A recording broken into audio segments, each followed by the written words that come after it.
Now at 5, Joplin's Watered Gardens provides emergency warmth during extreme cold snaps. Plus, Oklahoma's new warming shelter opens this weekend as freezing temperatures arrive, and lawmakers failed to advance health care measures as millions of Americans brace for price hikes. I'm Erica Brown with more on the health care battle from Capitol Hill. The 4 states' most watched news starts now. Don't be fooled by the warmer temperatures today. An Arctic cold front is expected to enter the 4 states area.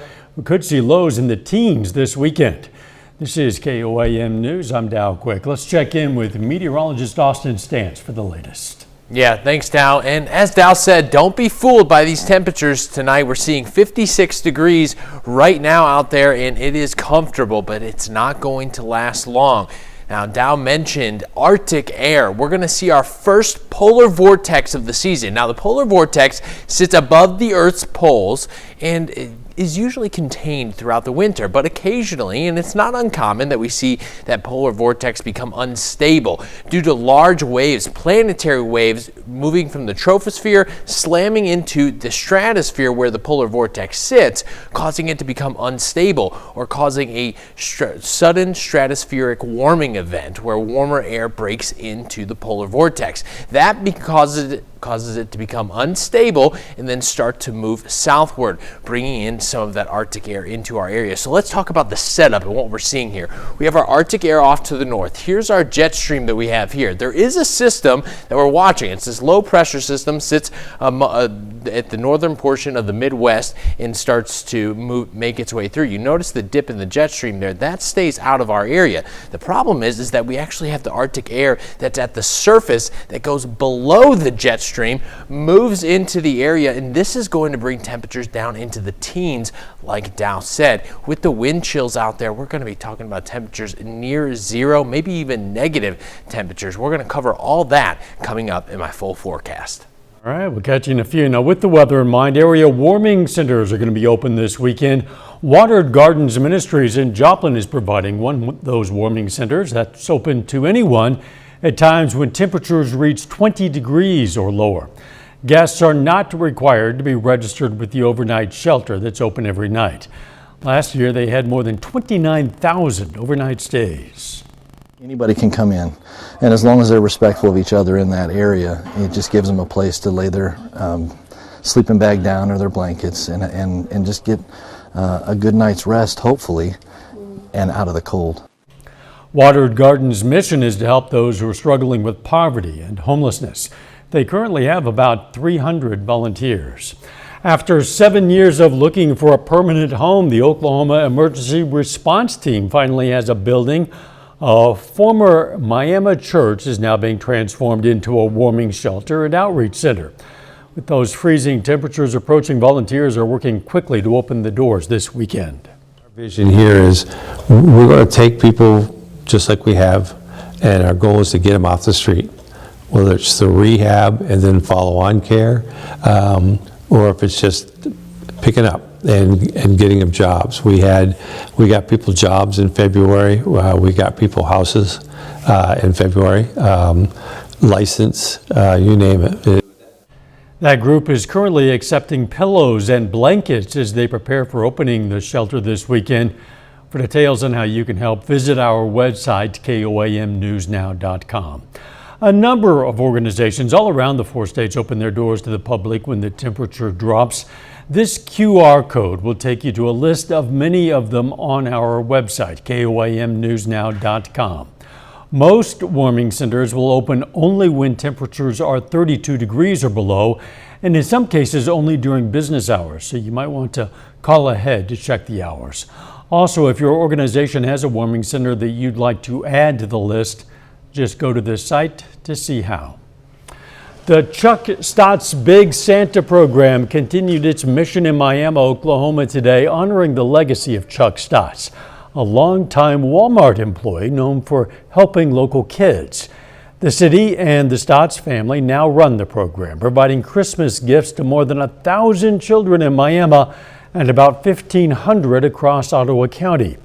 Organizers say it's about making sure every child wakes up to something under the tree and keeping Chuck Stott's Christmas spirit alive. a community of great people. We have so many amazing people that step up and volunteer, that donate, and we couldn't do this without our donors and our sponsors. And then for our community, it just gives them a way to ensure that they have something under the tree for their kids. Organizers say 100% of donations go directly to toys for children. With time running out to find a way to avoid health care costs jumping for millions of Americans, the Senate took up competing measures today from Democrats and Republicans to address the issue. But as Erica Brown reports from Capitol Hill, lawmakers don't seem to be any closer to finding a solution. Voted in the affirmative. The motion is not agreed to. Dueling healthcare proposals from both parties The motion is not agreed to. failed Thursday on the Senate floor. The votes came as Affordable Care Act tax credits are set to expire within weeks. And without action, millions of Americans could see their premiums skyrocket. Time is running out. Healthcare is in a crisis. It's in a crisis. It should not cost this much. The Democrats' proposal would have extended subsidies for 3 years, while the Republican measure instead pushed those funds into health savings accounts controlled by consumers. Both sides accuse the other of playing politics. After today's vote, the American healthcare crisis is now 100% on Republican shoulders. They don't really want to solve the problem. What they want is a political issue that they can run on in the upcoming election. While lawmakers remain mostly divided along party lines, some senators expressed cautious optimism for a bipartisan path forward. But unless a last-minute deal is reached, more than 20 million Americans could face higher costs in the new year. It does stress me out. If I lost my insurance, it would be catastrophic for me. Bobby Laughlin of Maryland says without the subsidies, his premiums will increase more than 5 times its current cost. I think I would absolutely have to downgrade my insurance to something that barely covers my needs. And if he can't afford those payments, he said he'll be forced to go without insurance. Erica Brown, CBS News, Capitol Hill. Alaska's 2 Republican senators, along with Senators Susan Collins of Maine and Republican Josh Hawley of Missouri, voted with Democrats to extend the credits. Still ahead, what if you could pay someone else to wait in line for you? Lines at the DMV, lines for concert tickets, lines for everything. Everyone hates waiting, but did you know there are people who get paid to wait in line for you? I'm Michael George, and I'll show you how it works. But first, imagine waking up with no memory of your child's wedding or your own life for decades. You're going to hear one man's story next in Health Watch. Topping today's Health Watch, imagine losing decades of your memories without warning. That's what happened to a man in California who became a medical mystery for months. Gwen Baumgartner finds his story, shares it with us, and about finding treatment and closure. Why wouldn't I remember that? That's a great picture. For Christy Morrill, a trip down memory lane requires some help. Yes, there you are. Morrill relies on photos and his wife Karen to relive moments he can no longer remember. So much of him is gone. It happened suddenly, nearly 5 decades of memories gone in a day. One day I went for a bike ride with some friends out on the coast out here. Karen said to me, "Where did you guys go? What'd you do?" And I said, "What do you mean?" I had no recollection. It took him and his neurologist, Dr. Michael Cohen, months to find a diagnosis: autoimmune encephalitis. It's a rare disease that attacks and inflames the brain. I thought it was unusual. My colleagues thought it was unusual. I guess in retrospect, because it was so unusual, one has to think about unusual disorders. Severity of symptoms varies by patient and can worsen over time. The disease can cause personality changes, brain damage, stroke, and sometimes death. Morrill had treatment to reduce brain inflammation, and while he can remember names and dates, several memory gaps still remain. I remember Ulysses is published in Paris in 1922 at Sylvia Beach's bookstore. Why do I remember that, which is of no use to me anymore, and yet I can't remember my son's wedding? Morrill is sharing his story to raise awareness for the disease that impacts people of all ages, and its root cause is still unknown. I have the new memories. From here, it's about living forward. Now, letting go of the past he once knew while walking toward a memorable future. Gwen Baumgartner, CBS News, Los Angeles. Doctors at this point do not think Mr. Morrell will regain all of his lost memories, but they say some patients can make a full recovery from this disease. Free and subsidized school lunches lead to modest gains in math scores and school enrollment. According to scientists from the University of Ottawa, this happens in both high-income countries and low-middle-income countries, and also contributes to small gains in height and weight for children.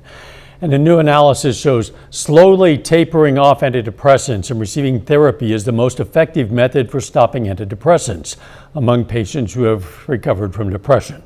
The research published in Lancet Psychiatry found this strategy is as effective as treating depression, as effective at it as if the adult never stopped taking their medication. Researchers found it can prevent one relapse in every 5 individuals compared to the abrupt stopping or fast tapering of medication.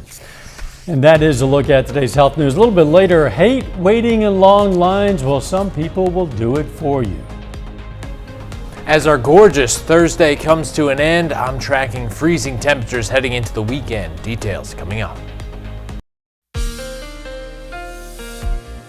Well, I figured it was just a great opportunity to take a beautiful view after what has been a beautiful Thursday. Taking a look outside, we get this beautiful, just absolutely gorgeous sunset. This is called light scattering, where we get different areas of light scattering throughout the atmosphere, giving you these gorgeous color variations out there tonight. Current temperatures right now, 56 degrees. Right now it feels like 56. The winds are out of the southwest, right around 15 miles per hour. We talked about the polar vortex earlier, how that sits above the Earth's poles and what we're expecting as we head into this evening. Now, taking a look on the camera, all we're seeing right now is some cloud cover. This is going to be the main story for tonight.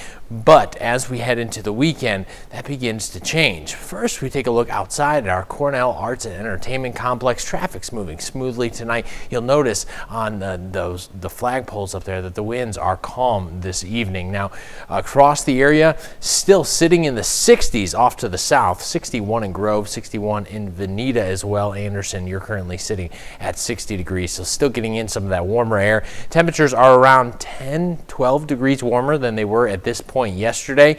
Now those winds are going to continue out of the south as we head throughout the night tonight. You'll notice it's a fairly mild evening. By 10 o'clock we're still near 50 degrees, 49 there Joplin, Miami sitting at 48. Then as we head into the midnight hour, we start to see that wind shift line right here begins to come in and change winds now out of the north. This is going to be a weaker cold front that comes in. It's not going to be a major one. It's not going to be the most impactful one of the weekend. 36 degrees overnight tonight. Heading into tomorrow, 46 degrees, a bit cooler, but still pleasant out there. We'll see plenty of sunshine. Could get some gusty winds near about 20 miles per hour tomorrow. Here's the thing. We have this Arctic air that sits in Canada right now. Here's our jet stream. This jet stream is going to act as a steering component for a low pressure system moving its way across the northern portions of the Midwest. This is not going to allow any precipitation into our area, but something known as a shallow Arctic surge is what's going to happen here, as this Arctic air is actually going to spill beneath that jet stream. And as that happens, we're going to see Arctic air just encompass the entire region heading into the weekend. Let's get a look at that system. So here we go. We see that system on Saturday start to move in. Here's that band of snow, and this is where that dip in the jet stream is. And again, it's just that low pressure stationed off to the northeast of us, so it's not going to bring us precipitation, but high pressure on the backside of it is going to continue to pull in cooler air into our area. How cold are we talking? Well, Saturday, 6 a.m., here's where we're looking. Temperatures only going to be making their way near the mid-40s. You notice that cloud cover begins to come in, but Saturday night, by 10 o'clock, temperatures already down into the 20s, and then we're into the teens and 12 degrees in Joplin by 6 a.m. What is it going to feel like out there? That's something that we have to talk about as well, because as we make our way throughout the evening on Saturday into Sunday, temperature is going to be feeling like 15 degrees already by 10 o'clock. Heading into those overnight hours, we could be talking about temperatures in the single digits, possibly even going sub-zero. Talking about it's going to be feeling like -1, 2 degrees out there. Lamar, -2. Pittsburgh, -1. Let's take a look at that 10-day forecast, what we can expect beyond these frigid temperatures. Well, they recover pretty well. We're back up to 44 on Monday. A few chances of some scattered showers by the middle of next week, and we're talking about 60s again weekend, heading into next weekend. That'll seem really balmy by the time we get through this weekend. Yeah, you might feel like you want to put on the swim trunks after this frigid air. Maybe not, but we'll see. Thanks, Austin. Coming up, professional line sitters earn some money waiting in Manhattan lines so you don't have to.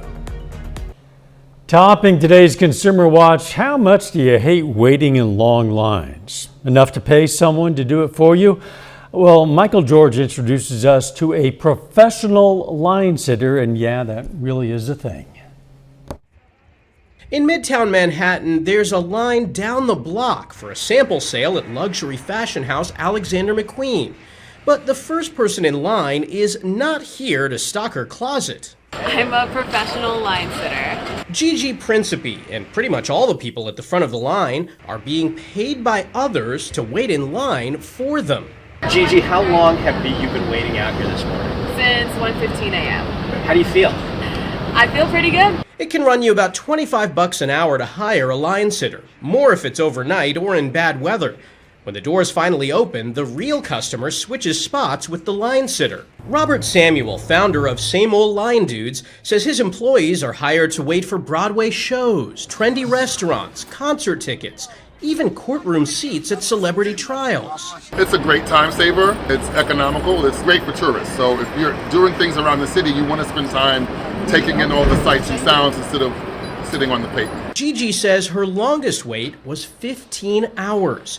She and other line sitters pass the time by watching shows on their phones, reading, chatting with coworkers, or just catching some Z's. You want to know something? I actually don't like waiting in line at all. Like, I'm the least patient person ever, but I love doing this. Besides the money, it's an adventure every time. I get to see little parts of the city that I wouldn't even think about. Near the back of the line are people like Corlette Douglas, who's waiting the old-fashioned way, for herself. If you want my actual opinion, I think as a New Yorker, you gotta like stick it out, wake up early, and come into line with the rest of us and bear in the cold. Samuel says the practice is fair. It's a 1-to-1 ratio. We're not holding one spot for 6 people. So the next time you're stuck at the DMV, maybe you'll think about hiring a professional. Michael George, CBS News, New York. Professional line sitters say a few restaurants and venues don't allow people to pay someone to wait in line, but the majority have no rules against that practice. Final check of the forecast up next. Up next on the CBS Evening News, an exclusive investigation into massive pandemic-era fraud. Then on KOAM News at 6, with cold temperatures approaching, warming centers across the 4 states to prepare to open. We're going to tell you more about that. Plus, we'll see exactly how a Miami church gets new life. And in sports, learn about the life of a remarkable Pitt State softball player. Stay with us for the CBS Evening News and then KOAM News at 6. Ask anyone at Wildcat Glades in Joplin and they'll tell you how important their volunteers are. In fact, Wildcat Glades is maintained by a group of volunteers. They tend to the park by removing graffiti, making the trails more accessible, and do a lot more. They also help with environmental education. The group offers classes that range from foraging to animal and plant identification.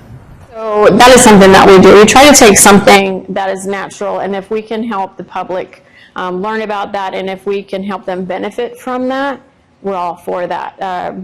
We have foragers who come out and teach classes about that kind of stuff. We're going to have much more on this story for you tonight on tonight's Doing Good report on KOAM News at 10. Hope you join us then. We do have some cold, bitterly cold temperatures coming like Saturday night. Right now, though, it's not too bad. Yeah, things for tonight looking fairly mild out there. Even Friday, not too bad. It's Saturday night. We're going to see a 35-degree drop, roughly, and it's going to be the coldest temperatures we've seen since February of this past winter. So definitely prepare for that. Good idea. Thanks for joining us. The CBS Evening News is next. And, of course, we're going to be right back here for KOAM News at 6. See you then. Let's make it a great evening.